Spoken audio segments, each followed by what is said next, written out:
di tengah-tengah kita, lebih utama dari segala sesuatu. Hidup yang berdampak. Memang biji itu yang paling kecil dari segala jenis benih. Tetapi apabila sudah tumbuh, sesawi itu lebih besar daripada sayuran yang lain, bahkan menjadi pohon, sehingga burung-burung di udara datang bersarang pada cabang-cabangnya. Matius 13 ayat 32. Sahabat Iktus yang dikasihi Tuhan, perumpamaan adalah kisah yang membumi dengan makna ilahi.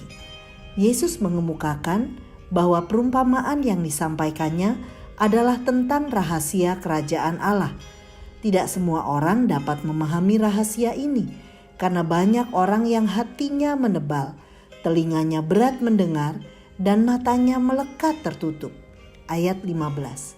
Tetapi berbahagialah mereka yang telah menerima karunia, yakni Roh Kudus yang menolong untuk mengerti prinsip-prinsip kerajaan Allah.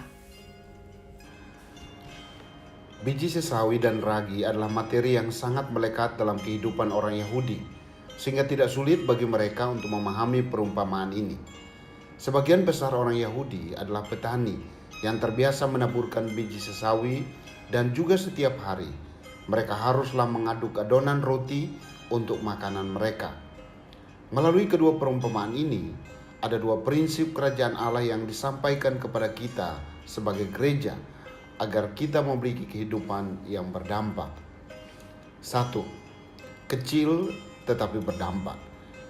Tumbuhan sesawi ini secara umum menunjuk pada tanaman Brassica nigra, yakni sayuran yang bertumbuh menjadi pohon tahunan setinggi 3 meter dan tumbuh dari sebuah biji sesawi yang sangat kecil, kurang dari 1 mm. Orang Yahudi tidak menanam pohon ini di taman, tetapi membutuhkan area yang lebih luas.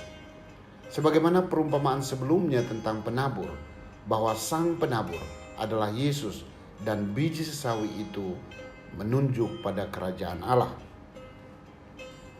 Prinsip kerajaan Allah dimulai dari sesuatu yang kecil, bahkan paling kecil di seluruh bumi, dan menjadi paling besar.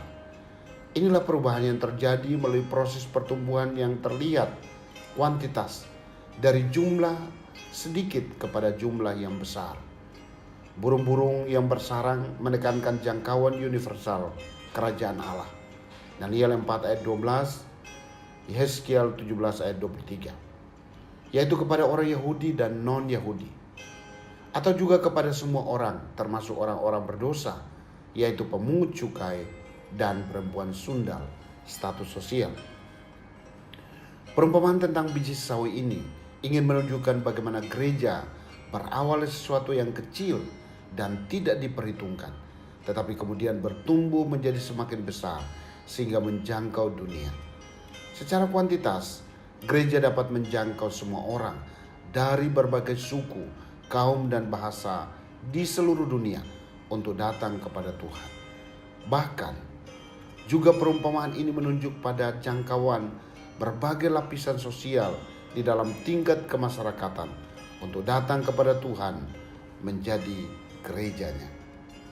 2. Tidak kelihatan tetapi berdampak. Ragi adalah bahan adonan yang dicampurkan ke dalam tepung terigu sehingga adonan dapat mengembang dan menjadi roti yang dapat dinikmat. Setelah dipanggang, proses fermentasi akan terjadi ketika sedikit ragi dicampurkan ke dalam adonan roti. Lukas menunjukkan jumlah tepung yang cukup besar, yakni 3 sukat, yaitu sekitar 25 kg tepung. Itu berarti perempuan dalam perumpamaan itu bermaksud untuk mempersiapkan roti dalam jumlah besar, kemungkinan untuk pesta. Beberapa poin penting pada bagian ini adalah ragi itu sedikit jumlahnya, tetapi dapat memberi pengaruh yang besar. Pengaruh besar dimungkinkan melalui sebuah proses dan hasilnya dapat dinikmati oleh banyak orang. Tema pokok dari perumpamaan itu adalah sekali lagi dimasukkan ke dalam tepung, maka ia akan meresap ke dalam seluruh adonan sampai semua partikel terpengaruh. Cara kerja ragi tidak terlihat, tetapi pengaruhnya dapat terlihat dan dirasakan. Perumpamaan tentang ragi bukan lagi berbicara tentang kuantitas, tetapi kualitas, yakni kedewasaan rohani dari gereja Tuhan. Kedewasaan rohani ini terbentuk melalui kebenaran firman Tuhan, kebenaran orang di sekeliling kita, dan juga berbagai pengalaman hidup, sehingga orang percaya menjadi semakin serupa Kristus. Proses pendewasaan rohani ditandai dengan kehidupan yang semakin menjadi berkat bagi lingkungan di sekelilingnya. Gereja diperbaharui untuk bersinar bagi dunia, sehingga mereka melihat perbuatannya yang baik dan memuliakan Bapa yang di surga. Matius 5 ayat 16. Sahabat Iktus, kedua perumpamaan ini, baik tentang biji sesawi dan ragi, menggambarkan arah pembaruan yang semestinya kita alami sebagai gereja Tuhan. Secara kuantitas, kita menjangkau berbagai suku bangsa dan lapisan masyarakat di seluruh dunia dengan mewartakan kabar keselamatan. Tetapi secara kualitas, kita mengalami sebuah proses menuju kehidupan yang serupa Kristus. Maka kedewasaan rohani kita pun akan berbicara bagi dunia, bahkan di setiap segmen kehidupan.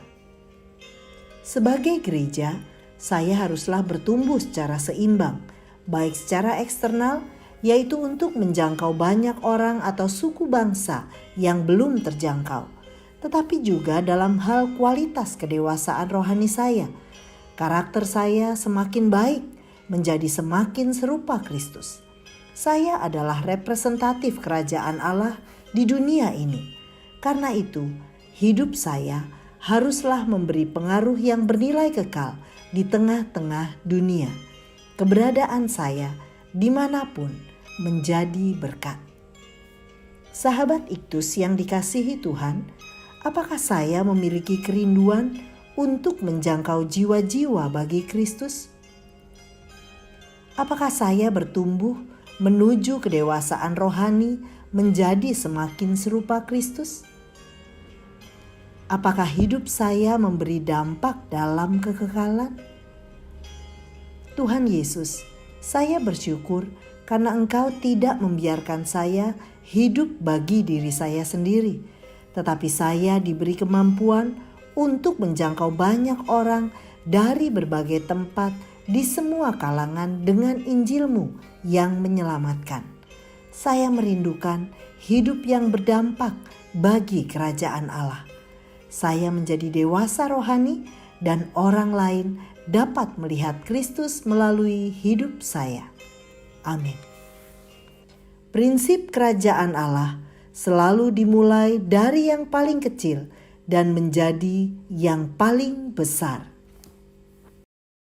Kristus ada di tengah-tengah kita, lebih utama dari segala sesuatu. Kristuslah yang harus ku beritakan hingga datangmu Kristus.